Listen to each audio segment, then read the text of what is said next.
In our opening show of the year, we talked about the central problem of American politics, which is that our leaders have lost sight of the point of being in charge.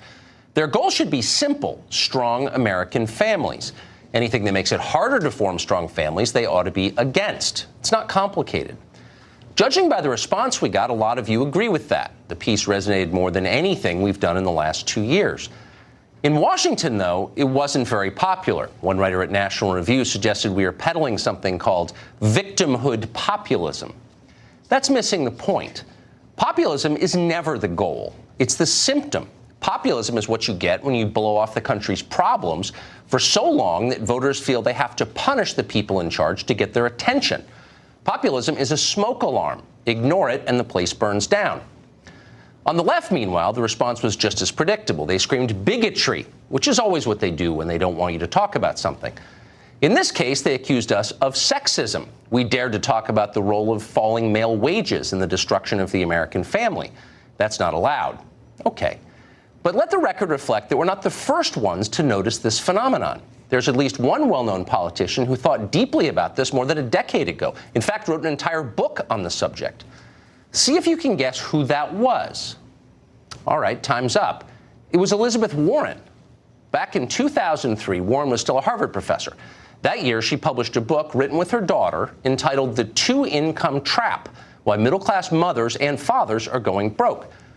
The central thesis of the book was that the mass entry of mothers into the workforce has been a disaster for families, and most of all for women. Mothers who work have to spend far more time away from their kids, which for many isn't liberating so much as it's deeply sad. Companies love it, of course, because more workers means cheaper labor. But middle-class families, they don't seem happier or more secure than they were a generation ago. If anything, much less. As Warren points out, you'd think families would be much richer with two parents working. That hasn't happened. Virtually all the income gains have been consumed in an arms race to maintain the status quo. Most things in American life are cheaper than they were 50 years ago, except for the things that middle-class families need most. Those are all much more expensive. Healthcare, daycare, college tuition, housing in places with good public schools. Buying those things now requires two incomes rather than one. That puts a strain on families in which both parents work. It absolutely crushes single-parent households. Warren puts it this way, quote, "A generation ago, a single breadwinner who worked diligently and spent carefully could assure his family a comfortable position in the middle class. But the frenzied bidding wars fueled by families with two incomes changed the game for single-income families as well, pushing them down the economic ladder. To keep mom at home, the average single-income family must forfeit decent public schools and preschools, health insurance, and college degrees, leaving themselves and their children with a tenuous hold on middle-class dreams. Such pressures have taken these women out of the home and away from their children, and simultaneously made family life less, not more, financially secure. Today's middle-class mother is trapped. She can't afford to work, and she can't afford not to." End quote. Now, just to restate, this is not a press release from the Mennonites or a position paper from some Christian right think tank. This was written fairly recently by Senator Elizabeth Warren of Massachusetts, the same one, the hero to the left. Later in the book, and we read it, Warren lays out the long-term consequences of an economic system that requires both parents to work. More families go broke. This increases the rate of domestic abuse, divorce, and broken homes. Some people simply decide not to have children at all. And Warren's response to that is striking. Again, another quote from Elizabeth Warren. "Many view parenthood as nothing more than another lifestyle choice, not so different from joining a commune or developing a passion for windsurfing. But it isn't true for society at large. What happens to a nation that rewards the childless and penalizes the parents? If middle-class men and women stop making that parental lifestyle choice, who will care for them in their old age? Who will pay taxes, build infrastructure, and keep the economy afloat? And most important, who will populate the great middle class of America's future?" End quote. Again, and we can't say this enough, Elizabeth Warren wrote that. Not in 1936, but in 2003, the modern era. We had jet planes and frozen yogurt. Elizabeth Warren said that out loud. Nobody seemed to mind. She'd never say that today. It's not allowed, like so much else that is true and important. We'd love to talk to Warren about her book anytime. Obviously, she won't come on, She can't talk about the things that she believed 10 years ago. No modern Democrat can. They can't say that protecting and encouraging married two-parent families ought to be the goal. That's not their base anymore. But we can talk about it, and we will. And we will celebrate Elizabeth Warren and anyone else who will join us in that conversation. This is not a partisan issue. It is all that matters. Amy Peikoff is a talk radio host and a frequent guest on the show. She was critical of our segment last week about market fundamentalism and asked to come on and debate it. And obviously, we're happy to have her. Amy, great to see you. Thanks for having me back, Tucker. Thank you. So our tax code and our regulatory schemes, every single one of them, every tax, every regulation either encourages or discourages human behavior. And since we know that strong middle-class families, independent families, are the basis of democracy and of a market economy, for that matter, why wouldn't we do what we can within reasonable limits to support strong middle-class families?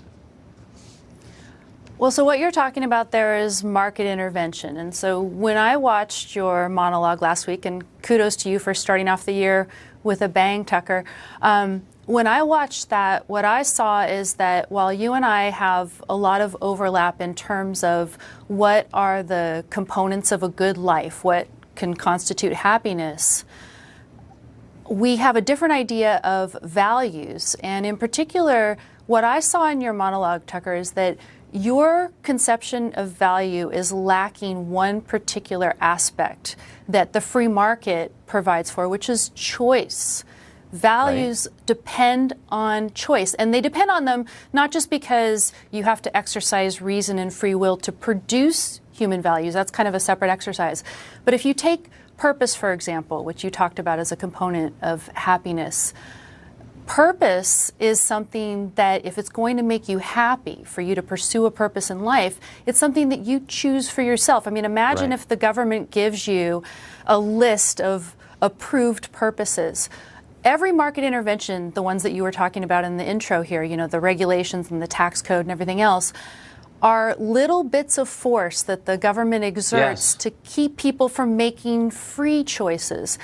And a value requires that you choose it. You know, that's really, I think, the fundamental difference between you and me. What you're saying is true, that all law, all regulation, all taxes, as I said in the intro to my question to you, encourage or discourage human behavior and therefore limit choice. That's their nature. Okay, that's never going to change. So as long as you have a government and you're raising money to run it through the tax code, why wouldn't you self-consciously? But here's the thing. I don't necessarily think, I'm not an anarchist, but I don't think that a government, the existence of a government in the long term, you know, once a whole lot of people agree with my ideas, you know, Rand's ideas, once that happens, you don't have to have involuntary taxation, right? What we could do is we could have a pay-for-service sort of government. And, you know, there's proposals about how to do this, but it's so far down the road. It's very but I wonder, right here's the... But it doesn't depend on force, I was a libertarian for many years, so I know the nature of the fantasy, but I'm wondering, let me just ask you this. You dislike socialism like a fantasy right now, yes. You dislike socialism a lot, of course, and I don't think it works either. We're about to get it. That's very clear. We're going to get socialism. Ocasio-Cortez is famous for a reason, and we are acting like the Romanovs. Everything's fine, and that's the reason we're about to get this system that you hate. So wouldn't it be wiser to do what's necessary to bring these forces under control to help people so that we don't get socialism? Does that make sense? Well, I mean, so what you're saying is compromise by adding more government controls that you think are going to steer people towards making choices that are probably better for them, you know, in terms of raising good families and things like that. Is that what you have in mind? I'm saying that any country, any government, as long as we're accepting the reality of government, and I think for the time being we can agree on that we have a government that produces a system in which healthy families are very hard to maintain is a failing system. So why wouldn't we just be real about that? Here's the thing. So government should not be initiating force. All it should be doing is protecting people's ability to act on their own judgment and exercise their choices about how they best pursue their own happiness, living the good life. That's what it's about.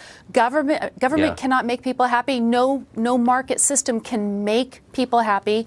The iPhone cannot make someone But it can happy. certainly make them very But- unhappy, and that's what I think our current system is doing. And I honestly think both of us will be lamenting the rise of some socialist lunatic very soon. But also where we disagree, we disagree about that nature we're of value. out of time. But I will also, give you the last word, we don't. Amy. Okay, well, we don't have a free market right now, and that was the other point I was going to make. Okay. So not Well, only do you and I disagree about value and choice, but we don't have a free market right now. The ills that you name are caused by government intervention.